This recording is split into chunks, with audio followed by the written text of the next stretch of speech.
The Perks of Being a Wallflower, Disc 6. June 16th, 1992. Dear friend, I just rode home on the bus. It was the last day of school for me today, and it was raining. When I do ride the bus, I usually sit toward the middle because I've heard sitting in the front is for nerds and sitting in the back is for squids, and the whole thing makes me nervous. I don't know what they call squids in other schools. Anyway, today I decided to sit in the front with my legs over the whole seat, kind of like I was lying down with my back to the window. I did this so I could look back at the other kids on the bus. I'm glad school buses don't have seatbelts, or else I wouldn't have been able to do it. The one thing I noticed was how different everyone looked. When we were all little, we used to sing songs on the bus ride home from the last day of school. The favorite song was a Pink Floyd song I found out later called Another Brick in the Wall, Part 2. But there was this other song we loved even more because it ended with a swear. It went like this: no more pencils, no more books, no more teachers' dirty looks. When the teacher rings the bell, drop your books and run like hell. When we finished, we looked at the bus driver for a tense second. Then, we all laughed because we knew we could get in trouble for swearing, but the strength of our numbers would prevent any retribution. We were too young to know that the bus driver didn't care about our song, that all he wanted to do was go home after work, and maybe sleep off the drinks he had at lunch. Back then it didn't matter. The nerds and the squids were one. My brother came home Saturday night, and he looked even more different than the kids on the school bus looked compared to the beginning of the year. He had a beard. I was so happy. He also smiled different and was more courteous. We all sat down to dinner, and everyone asked him questions about college. Dad asked about football. Mom asked about classes. I asked for all the fun stories. My sister asked nervous questions about what college is really like and would she put on the freshman 15. I don't know what this is, but I'm guessing it means you get fatter. I was expecting my brother to just talk and talk about himself for a long time.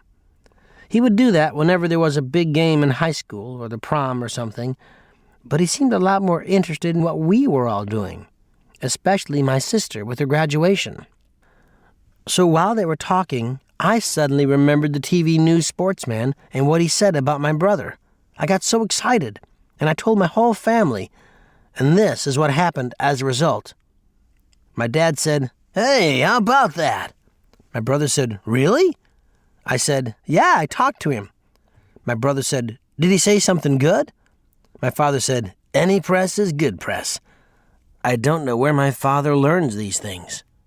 My brother kept going, "What did he say?" I said, "Well, I think he said that college sports puts a lot of pressure on the students who do them." My brother kept nodding, but he said that it built character. And he said that Penn State was looking really good with their recruitment. And he mentioned you. My dad said, "Hey, how about that?" My brother said, "Really?" I said, "Yeah, I talked to him." My brother said, "When did you talk to him?" I said, "A couple of weeks ago." And then I froze because I suddenly remembered the other part. The fact that I met the man in the park at night, and the fact that I gave him one of my cigarettes, and the fact that he was trying to pick me up. I just sat there hoping it would go away, but it didn't. "Where did you meet him, honey?" my mom asked. The room turned pins and needles quiet, and I did my best impersonation of myself when I can't remember something. And here's what's going on inside my head. Okay, he came to school to have a talk with the class. No, my sister would know that it was a lie. I met him at the Big Boy. He was with his family. No, my dad would scold me for bothering the poor man. He said it on a newscast, but I said I talked to him. Wait. In the park, I was there with Patrick, I said. My dad said, "Was he there with his family? Did you bother the poor man?" "No, he was alone." That was enough for my dad and everybody else, and I didn't even have to lie. Luckily, the attention was turned off me when my mother said what she likes to say when we're all together celebrating something. "Who's in the mood for ice cream?" Everyone was, except for my sister. I think she was worried about the freshman 15. The next morning started early. I still hadn't heard from Patrick or Sam or anybody, but I knew I would see them at graduation, so I tried not to worry too much.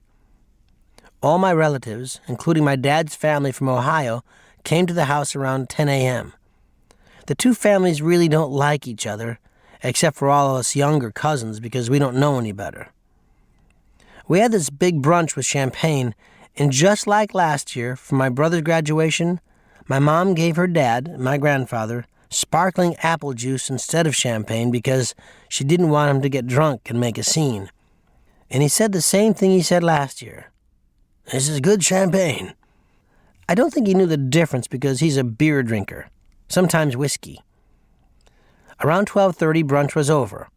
All the cousins drove all the cars because the adults were still a little too drunk to drive to the graduation, except for my dad, because he was too busy videotaping everyone with a camera he rented from the video store. Why buy a camera when you only need it 3 times a year? So my sister, brother, dad, mom, and I each had to go in a different car to make sure nobody got lost. I went with all my Ohio cousins, who promptly pulled out a joint and passed it around. I didn't smoke any of it because I wasn't in the mood, and they said what they always say. "Charlie, you're such a pussy." So all the cars pulled into the parking lot, and we all got out. And my sister yelled at my cousin Mike for rolling down the window while he was driving and messing up her hair. "I was smoking a cigarette," was his reply. "Couldn't you wait 10 minutes?" was my sister's. "But it was a great song," was his final word.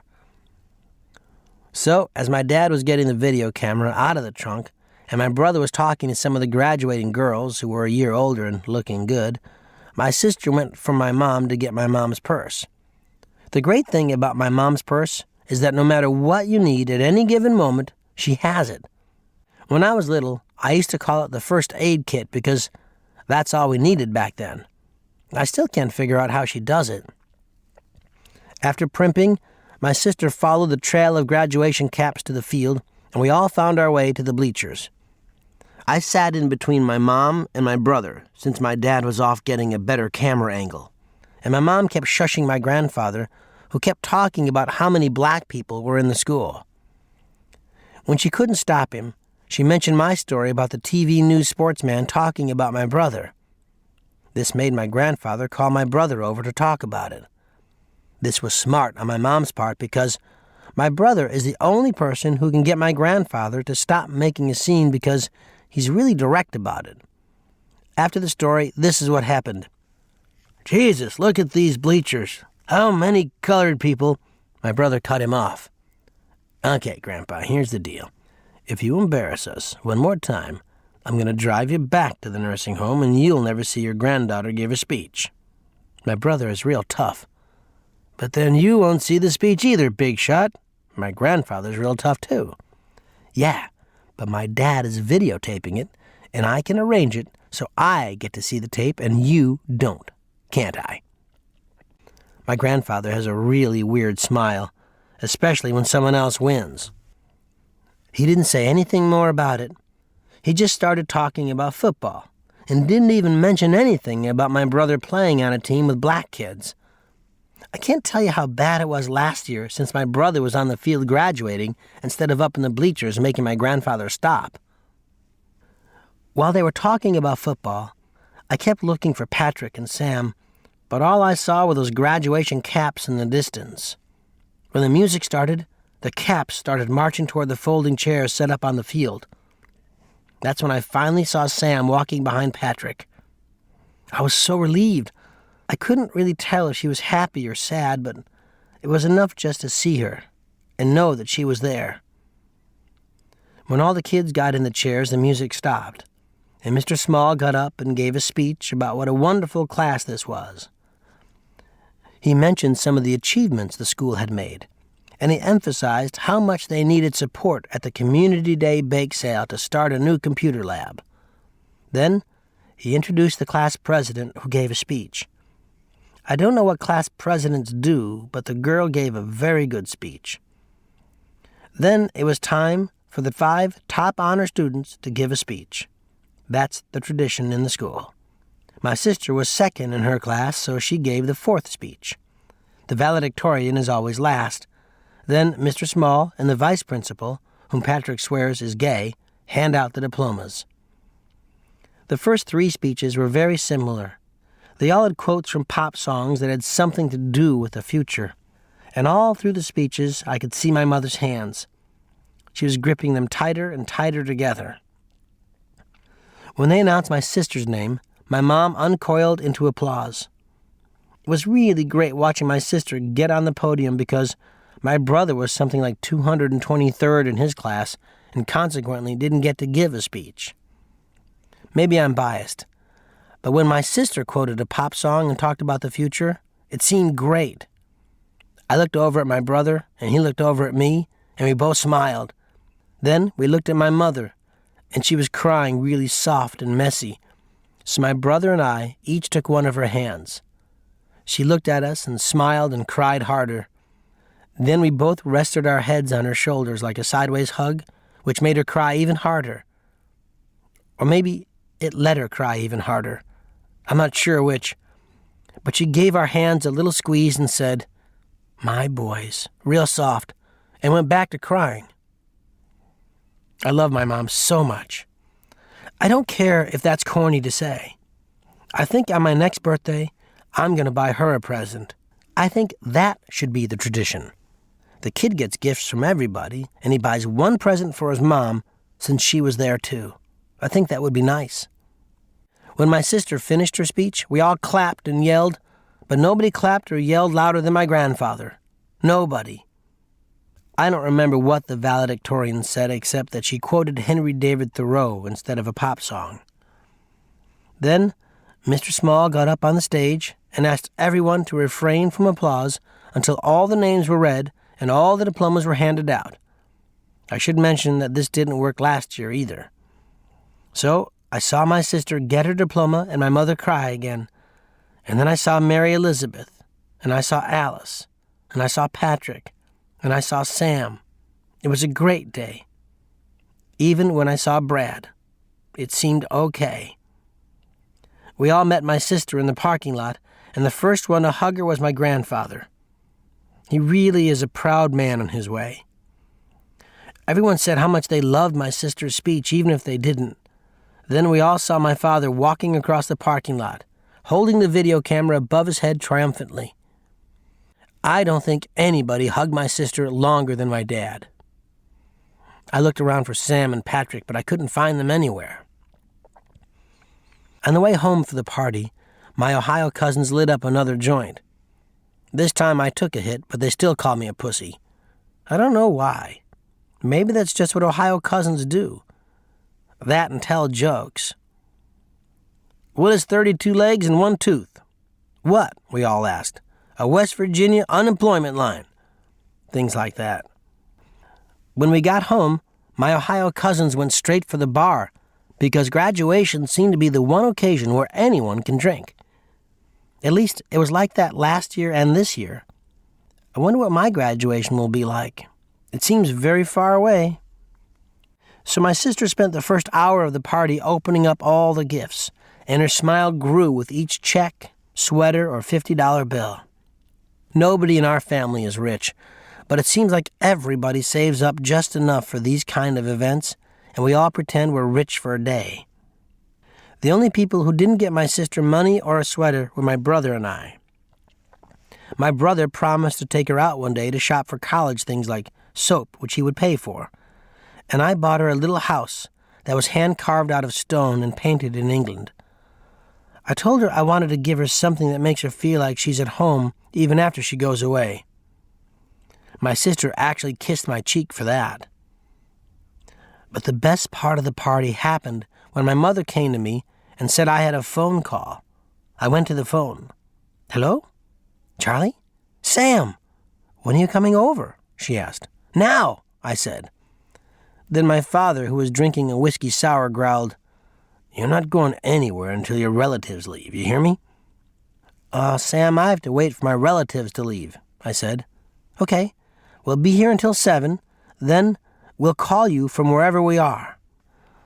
Sam really sounded happy. Okay, Sam, congratulations. Thanks, Charlie. Bye. Bye. I hung up the phone. I swear to you, I thought my relatives would never leave. Every story they told, every pig in a blanket they ate, every photograph they looked at, and every time I heard, when you were this high with the appropriate gesture, it was like the clock stopped. It's not that I minded the stories, because I didn't, and the pigs in blankets were quite good, but I wanted to see Sam. At about 9:30, everyone was stuffed and sober. At 9:45, the hugs were over. At 9:50, the driveway was clear. My father gave me $20 and the keys to his car, saying, "Thanks for sticking around. It meant a lot to me and the family." He was tipsy, but meant it just the same. Sam had told me they were going to a dance club downtown. So I loaded everyone's gifts in my trunk, climbed in the car, and drove away. There's something about that tunnel that leads to downtown. It's glorious at night, just glorious. You start on one side of the mountain, and it's dark, and the radio is loud. As you enter the tunnel, the wind gets sucked away, and you squint from the lights overhead. When you adjust to the lights, you can see the other side in the distance, just as the sound of the radio fades to nothing, because the waves just can't reach.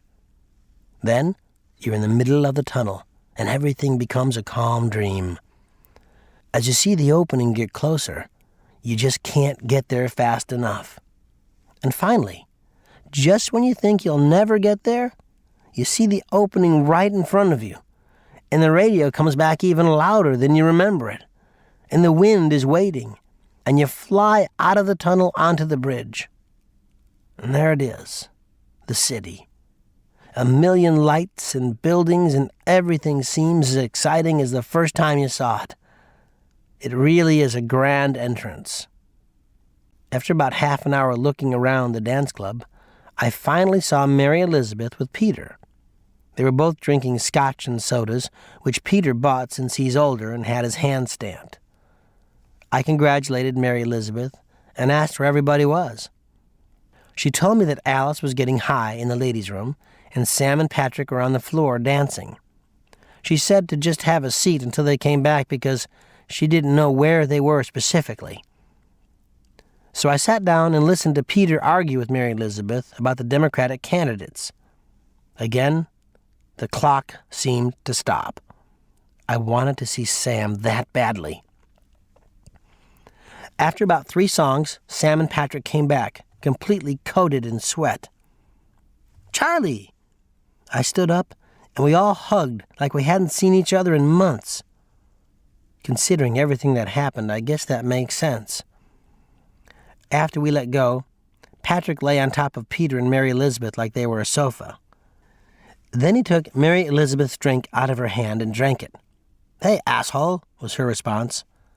I think he was drunk, even though he hasn't been drinking lately, but Patrick does that stuff sober, so it's hard to tell. That's when Sam grabbed my hand. "I love this song." She led me to the dance floor, and she started dancing. And I started dancing. It was a fast song, so I wasn't very good, but she didn't seem to mind. We were just dancing, and that was enough. The song ended, and then a slow one came on. She looked at me. I looked at her. Then she took my hands and pulled me in to dance slow. I don't know how to dance slow very well either, but I do know how to sway. Her whisper smelled like cranberry juice and vodka. "I looked for you in the parking lot today. I hope mine still smelled like toothpaste." "I was looking for you, too." Then we were quiet for the rest of the song. She held me a little closer. I held her a little closer. And we kept dancing. It was the one time all day that I really wanted the clock to stop and just be there for a long time. After the dance club, we went back to Peter's apartment, and I gave everyone their graduation presents. I gave Alice a film book about Night of the Living Dead, which she liked, and I gave Mary Elizabeth a copy of My Life as a Dog on videotape with the subtitles in it, which she loved. Then I gave Patrick and Sam their presents. I even wrapped them up special. I used the Sunday Funny papers because they're in color. Patrick tore through his. Sam didn't rip any of the paper. She just plucked off the tape, and they looked at what was inside each box. I gave Patrick On the Road, Naked Lunch, The Stranger, This Side of Paradise, Peter Pan, and A Separate Piece. I gave Sam To Kill a Mockingbird, The Catcher in the Rye, The Great Gatsby, Hamlet, Walden, and The Fountainhead. Under the books was a card that I wrote using the typewriter Sam bought me. The card said that these were my copies of all my favorite books, and I wanted Sam and Patrick to have them because they were my two favorite people in the whole world. When they both looked up from reading, they were quiet. Nobody smiled or cried or did anything. We were just open, looking at each other. They knew I meant the cards I wrote, and I knew it meant a lot to them. "What do the cards say?" Mary Elizabeth asked. "Do you mind, Charlie?" Patrick asked.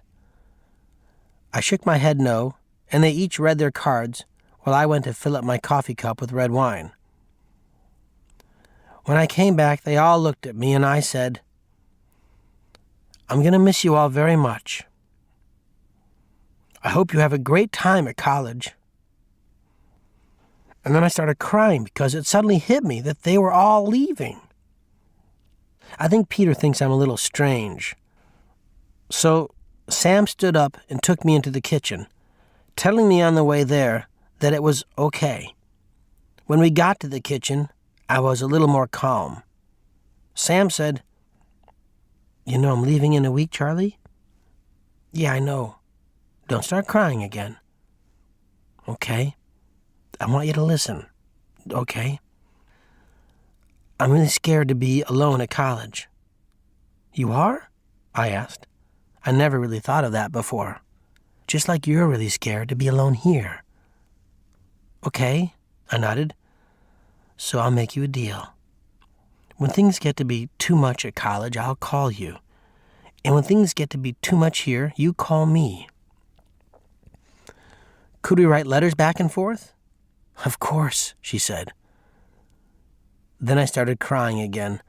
I really am a roller coaster sometimes, but Sam was patient. "Charlie, I'm going to be back at the end of the summer, but before we think about that, let's just enjoy this last week together. All of us, okay?" I nodded and calmed down. We spent the rest of the night just drinking and listening to music like we always did, but this time it was at Peter's. And it was better than Craig's, actually, because Peter has a better music collection. It was about 1 o'clock in the morning when it suddenly occurred to me. "Oh, my God," I said. "What's wrong, Charlie? Tomorrow is a school day." I don't think I could have made them laugh harder. Peter took me into the kitchen to make coffee so I could sober up to drive home. I had about 8 cups in a row and was ready to drive in about 20 minutes. The problem was, by the time I got home, I was so awake from the coffee I couldn't fall asleep. By the time I got to school, I felt like dying. Luckily, all the finals were over, and all we did all day was watch film strips. I don't think I ever slept better. I was glad, too, because school really is lonely without them. Today was different because I didn't sleep, and I didn't get to see Sam or Patrick last night because they were having a special dinner out with their parents. And my brother was on a date with one of the girls who was looking good at graduation. My sister was busy with her boyfriend, and my mom and dad were still tired from the graduation party. Today, pretty much every teacher just let the kids sit around and talk after we handed in our textbooks. I honestly didn't know anybody, except maybe for Susan, but after that time in the hallway, she's avoided me more than ever. So I didn't really talk. The only good class was Bill's because I got to talk to Bill.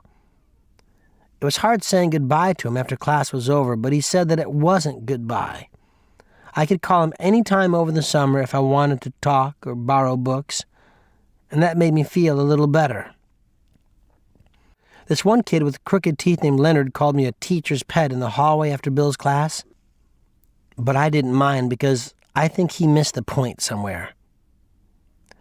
I ate lunch outside on a bench where we all used to smoke. After I ate my ho-ho, I lit up a cigarette, and I was kind of hoping someone would ask me for one, but no one did.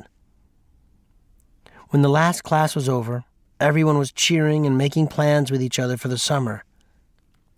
And everyone was clearing out their lockers by throwing their old papers and notes and books on the hallway floor. When I got to my locker, I saw this skinny kid who had the locker next to me all year. I had never really talked to him before. I cleared my throat and said, "Hey, my name is Charlie." All he said was, "I know." Then he closed his locker door and walked away. So I just opened my locker, put all my old papers and things in my backpack, and walked over the debris of books and papers and notes in the hallway to the parking lot outside. Then I got on the bus. Then I wrote this letter to you. I'm actually really glad that the school year is over. I want to spend a lot of time with everyone before they leave, especially Sam. By the way, I ended up getting straight A's this whole year. My mother was very proud and put my report card on the refrigerator. Love always, Charlie. June 22nd, 1992. Dear friend, the night before Sam was going to leave made the whole week a blur. Sam was frantic because not only did she need to spend time with us, but she had to get ready to go. Buying things, packing things, things like that. Every night, we would all get together after Sam had just said goodbye to some uncle, or had another lunch with her mom, or had done more shopping for school things. She was scared, and it wasn't until she had a sip of whatever we were drinking or a hit off whatever we were smoking that she would calm down and be the same Sam. The one thing that really helped Sam through her week was her lunch with Craig. She said she wanted to see him, to have some kind of closure. And I guess she was lucky enough to get it because Craig was nice enough to tell her that she was right to break up with him, and that she was a special person, and that he was sorry and wished her well. It's strange the times people choose to be generous. The best part was that Sam said she didn't ask him about the girls he might be dating, even though she wanted to know. She wasn't bitter. She was sad, though, but it was a hopeful kind of sad. The kind of sad that just takes time. On the night before she left, we were all there at Sam and Patrick's house. Bob, Alice, Mary Elizabeth, without Peter, and I. We just sat on the rug in the games room, remembering things. Remember the show where Patrick did this? Or remember when Bob did this? Or Charlie? Or Mary Elizabeth? Or Alice? Or Sam? The inside jokes weren't jokes anymore. They had become stories.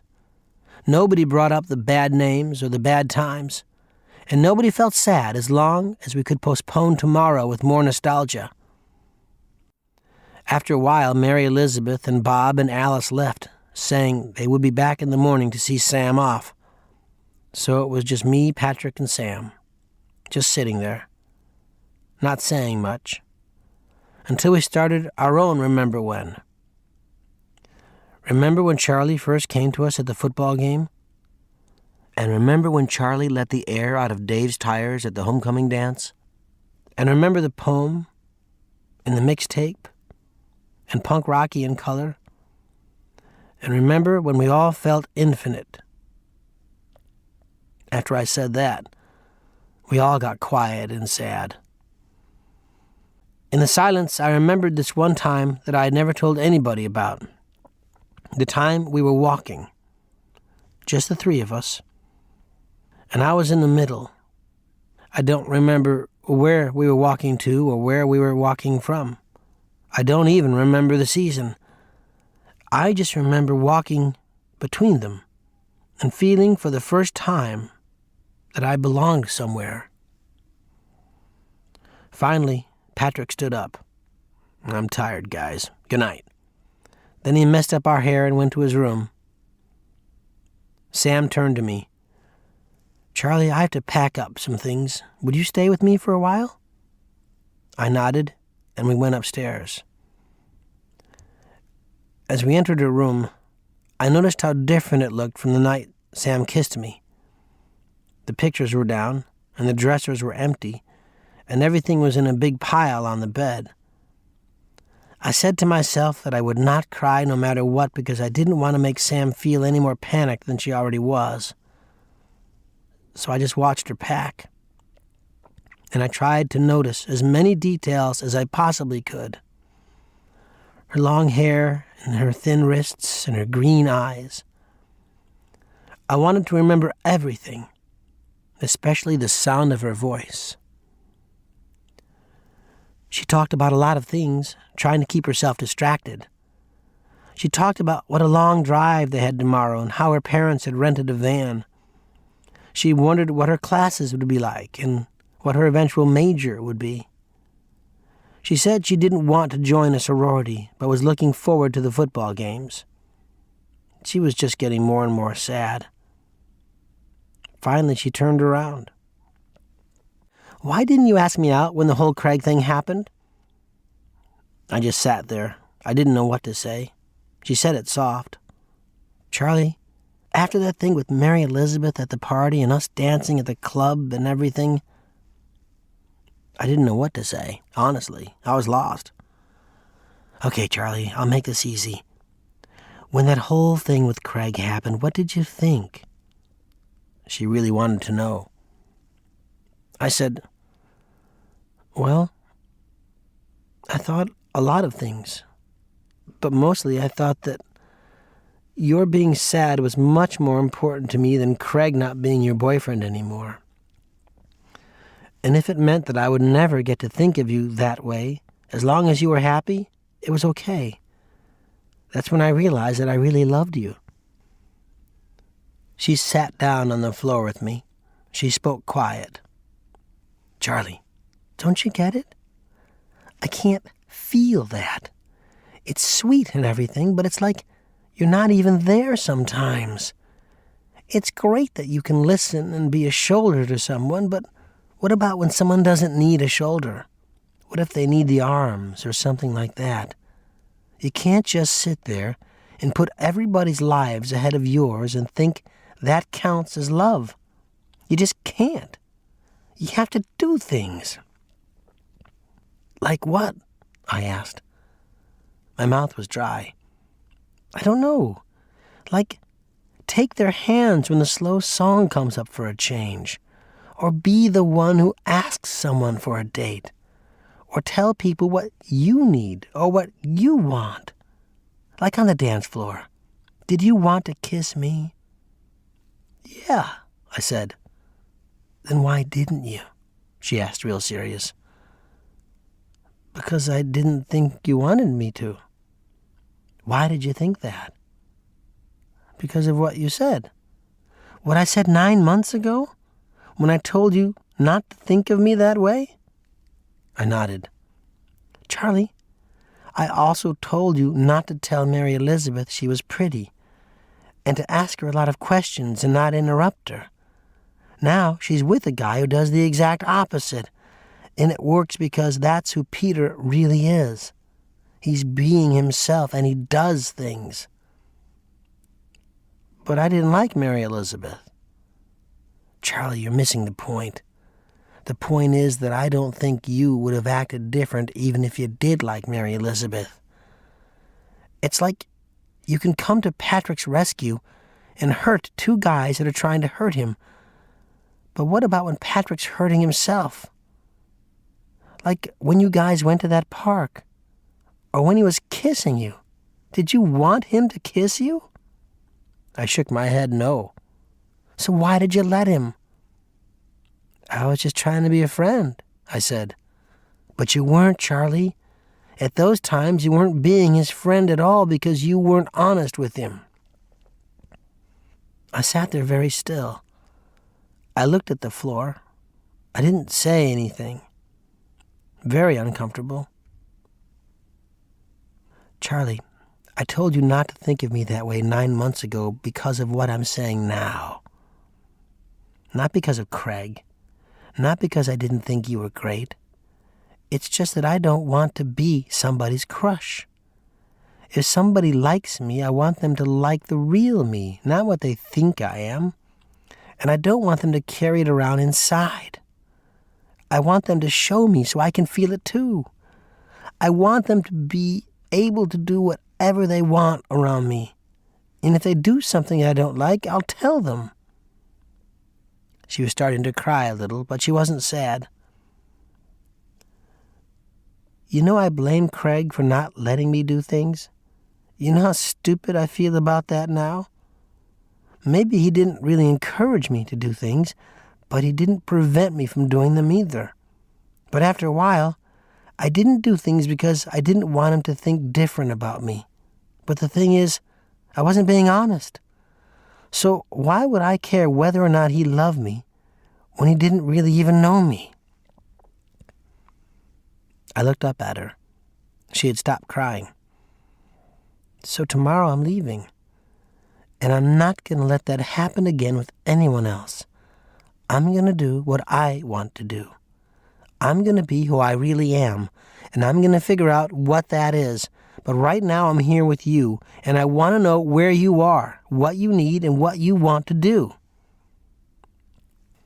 She waited patiently for my answer, but after everything she said, I figured that I should just do what I wanted to do. Not think about it, not say it out loud. And if she didn't like it, then she could just say so, and we could go back to packing. So I kissed her, and she kissed me back. And we lay down on the floor and kept kissing. And it was soft. And we made quiet noises and kept silent and still.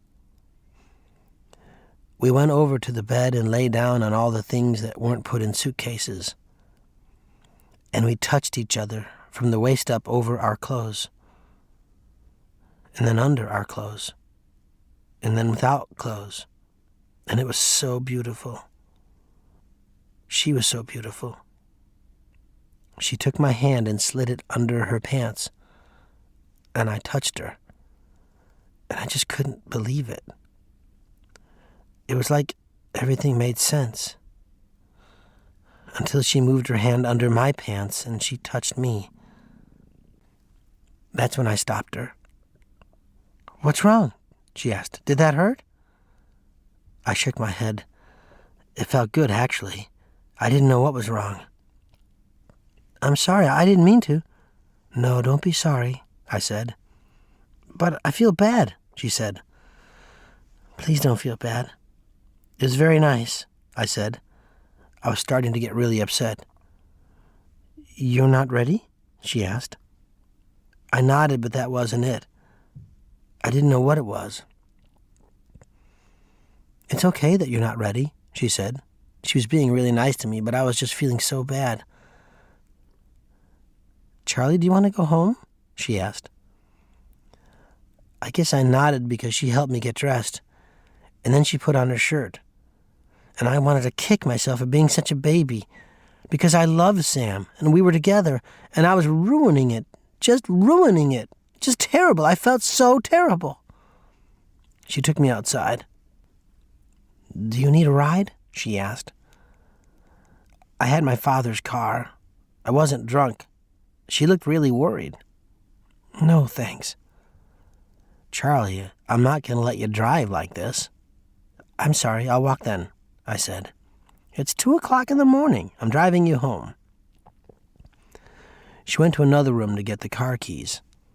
I just stood in the entry hall. I felt like I wanted to die. "You're white as a sheet, Charlie. Do you need some water?" "No, I don't know." I started to cry really hard. "Here, just lie down on the couch," she said. She laid me down on the couch, She brought out a damp washcloth and put it on my forehead. "You can sleep here tonight, okay?" "Okay. Just calm down. Take deep breaths." I did what she told me, and just before I fell asleep, I said something. "I can't do that anymore. I'm sorry," I said. "It's okay, Charlie. Just go to sleep," Sam said. But I wasn't talking to Sam anymore. I was talking to someone else. When I fell asleep, I had this dream. My brother and my sister and I were watching television with my Aunt Helen. Everything was in slow motion. The sound was thick. And she was doing what Sam was doing. That's when I woke up. And I didn't know what the hell was going on. Sam and Patrick were standing over me.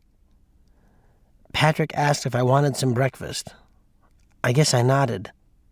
We went and ate. Sam still looked worried. Patrick looked normal.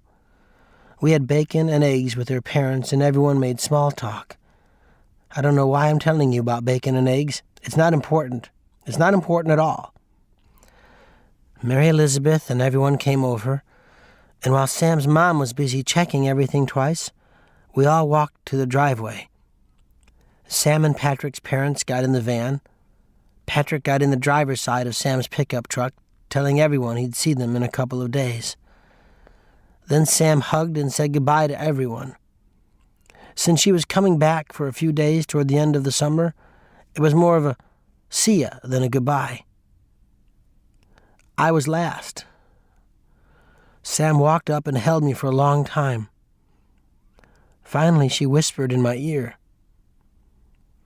She said a lot of wonderful things about how it was okay that I wasn't ready last night, and how she would miss me, and how she wanted me to take care of myself while she was gone. "You're my best friend," was all I could say in return. She smiled and kissed my cheek, and it was like, for a moment, the bad part of last night disappeared. But it still felt like a goodbye rather than a see ya. The thing was, I didn't cry.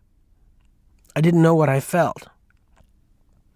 Finally, Sam climbed into her pickup and Patrick started it up. And a great song was playing, and everyone smiled, including me.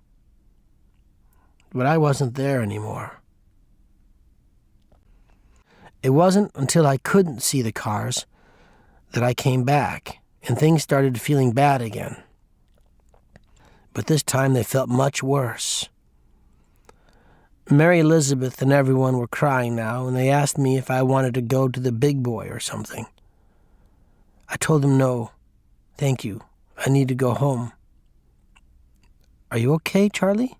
Mary Elizabeth asked. I guess I was starting to look bad again because she looked worried. "I'm fine, I'm just tired," I lied. I got in my dad's car and drove away. And I could hear all these songs on the radio, but the radio wasn't on. And when I got into the driveway, I think I forgot to turn off the car. I just went to the couch in the family room where the TV is, and I could see the TV shows, but the TV wasn't on.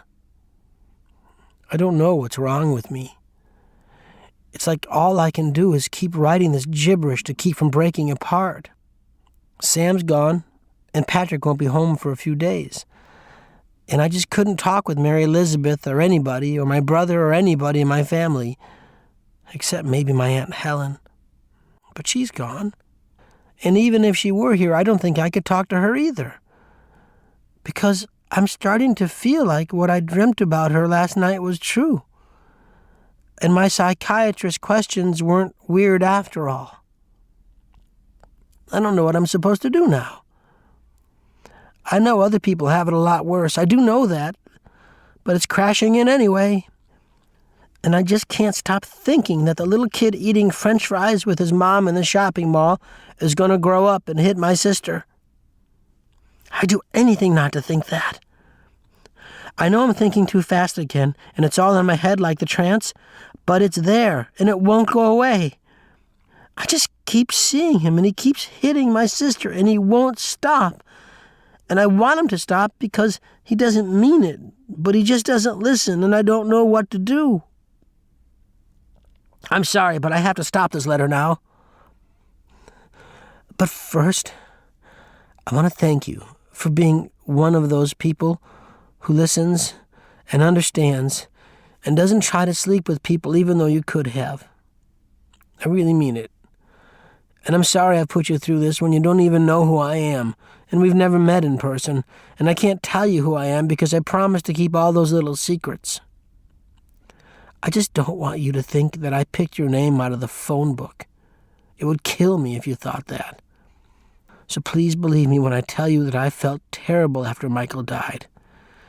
And I saw a girl in class who didn't notice me, and she talked all about you to a friend of hers. And even though I didn't know you, I felt like I did because you sounded like such a good person. The kind of person who wouldn't mind receiving letters from a kid. The kind of person who would understand how they were better than a diary because there is communion and a diary can be found. I just don't want you to worry about me or think that you've met me or waste your time anymore.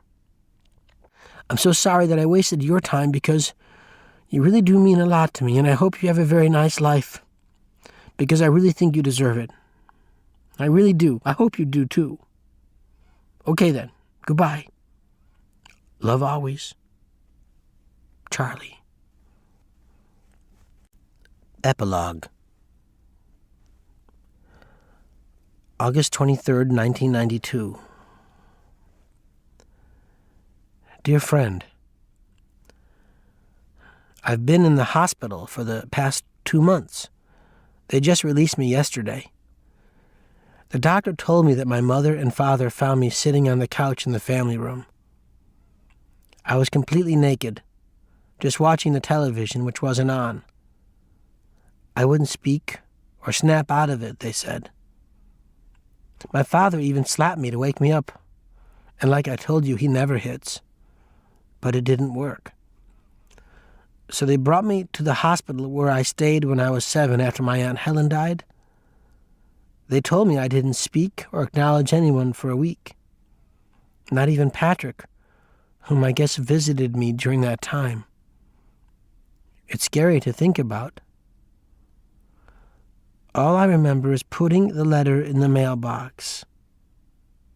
The next thing I knew, I was sitting in a doctor's office, and I remembered my Aunt Helen, and I started to cry, and the doctor, who turned out to be a very nice woman, started asking me questions, which I answered. I don't really want to talk about the questions and the answers, but I kind of figured out that everything I dreamt about my Aunt Helen was true. And after a while, I realized that it happened every Saturday when we would watch television. The first few weeks in the hospital were very hard.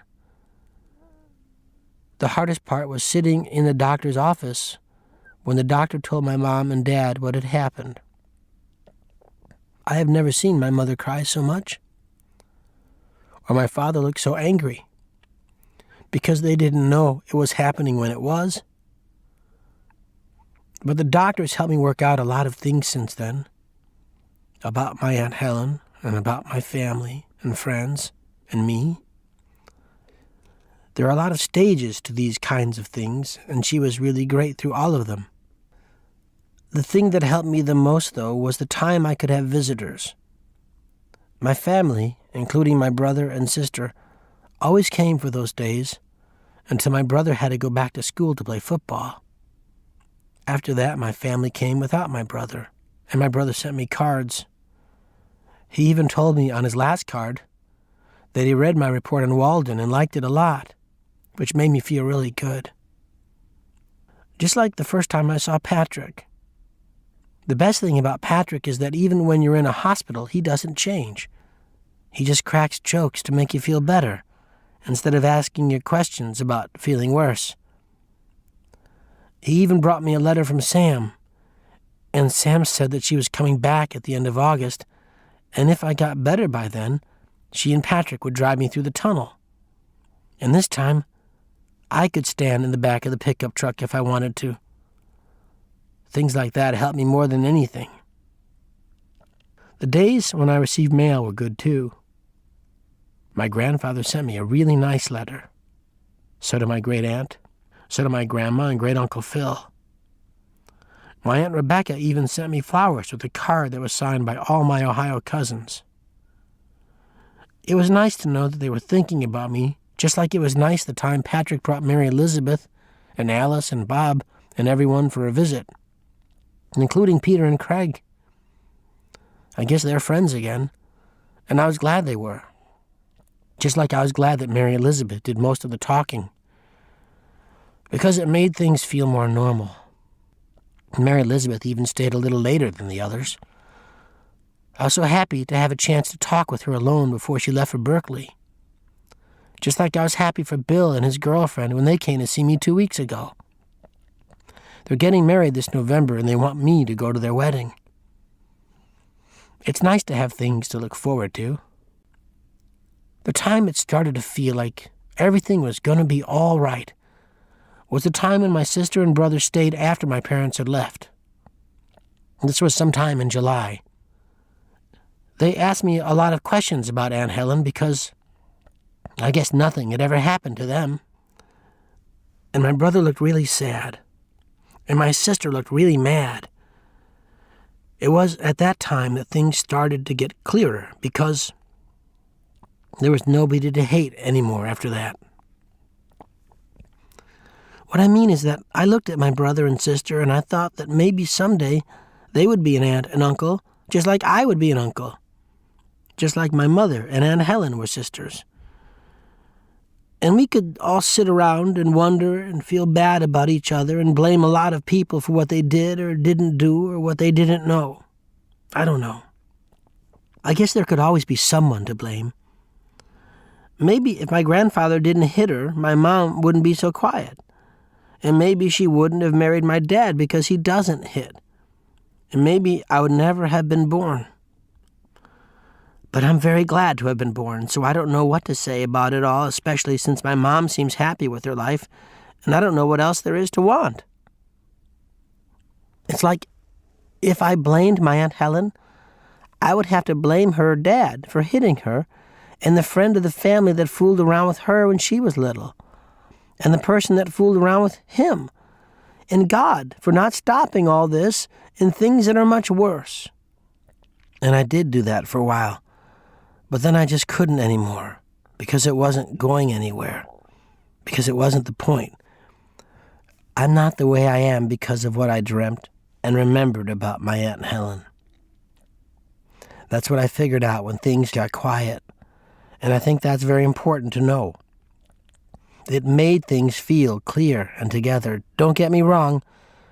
I know what happened was important, and I needed to remember it. But it's like when my doctor told me the story of these two brothers whose dad was a bad alcoholic. One brother grew up to be a successful carpenter who never drank. The other brother ended up being a drinker as bad as his dad was. When they asked the first brother why he didn't drink, he said that after he saw what it did to his father, he could never bring himself to even try it. When they asked the other brother, he said that he guessed he learned how to drink on his father's knee. So I guess we are who we are for a lot of reasons. And maybe we'll never know most of them. But even if we don't have the power to choose where we come from, we can still choose where we go from there. We can still do things, and we could try to feel okay about them. I think that if I ever have kids and they're upset, I won't tell them that people are starving in China or anything like that because it wouldn't change the fact that they were upset. And even if somebody else has it much worse, that doesn't really change the fact that you have what you have, good and bad. Just like what my sister said when I had been in the hospital for a while.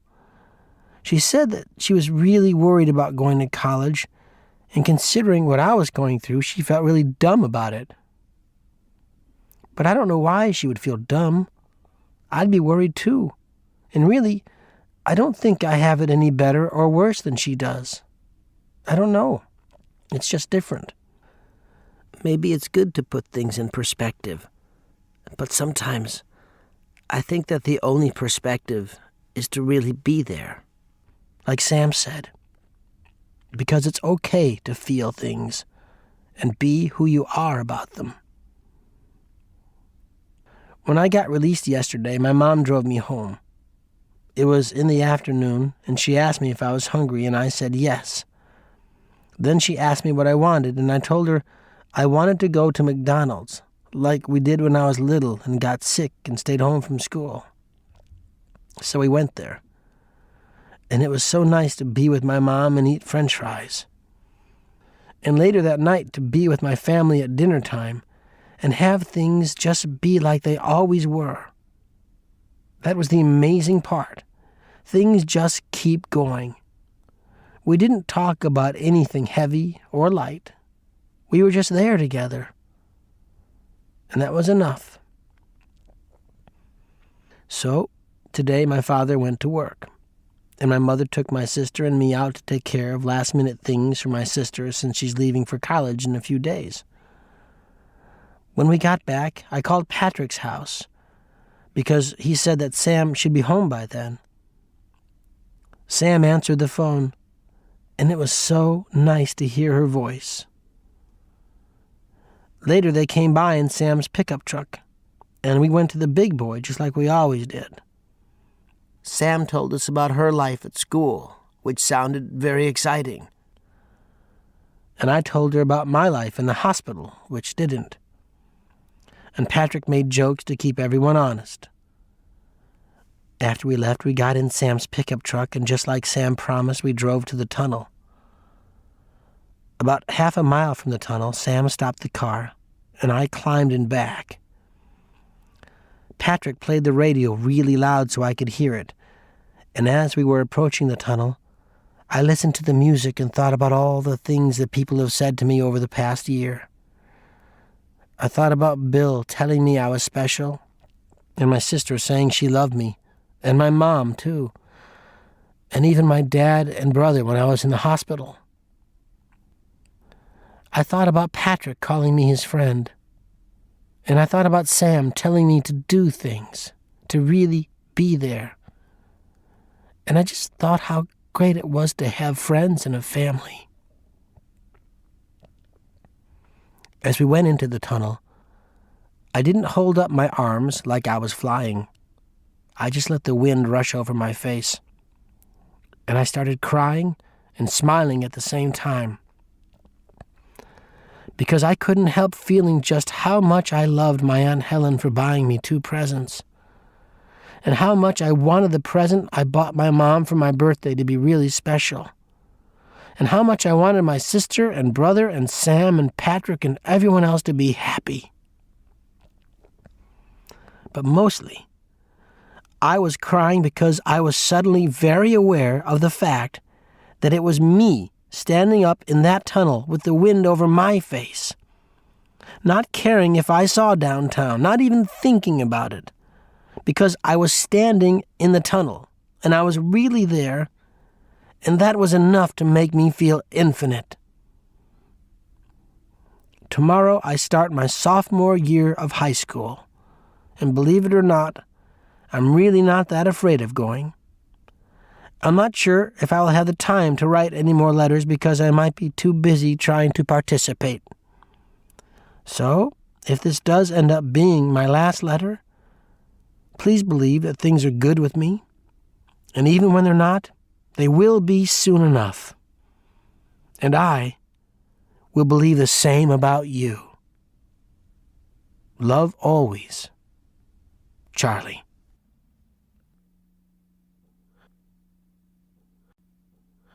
The end.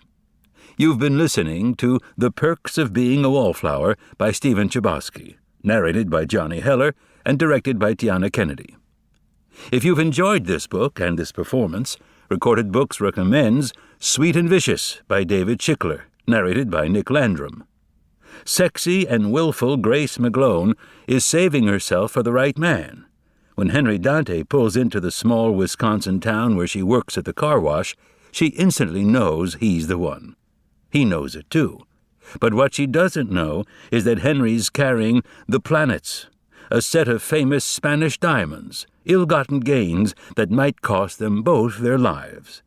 Passionate, criminal, comical, and possessing all the dark enchantment of a fairy tale, Sweet and Vicious is a modern love story shot straight from the heart of David Schickler's miraculous imagination. We also recommend Everything is Illuminated by Jonathan Safran Foer, narrated by Jeff Woodman and Scott Sheena. Jonathan is a Jewish college student searching Europe for the one person he believes can explain his roots. Alex, a lover of America and unsurpassed butcher of the English language, is his lovable Ukrainian guide. On their quixotic quest, past and present merge, and hysterically funny moments collide with great tragedy. You'll find a wide selection of titles in the Recorded Books catalog, including bestsellers, mysteries, classics, histories, and more. So to order another recorded book, or for a copy of our latest listing, please call the toll-free number found on the back of this book. Don't forget to ask about easy 30-day rentals by mail. On our website, you can browse our catalog, place orders, hear about our latest releases, or tune into narrator profiles and author interviews. So visit us there at www.recordedbooks.com. And thank you for being a Recorded Books reader.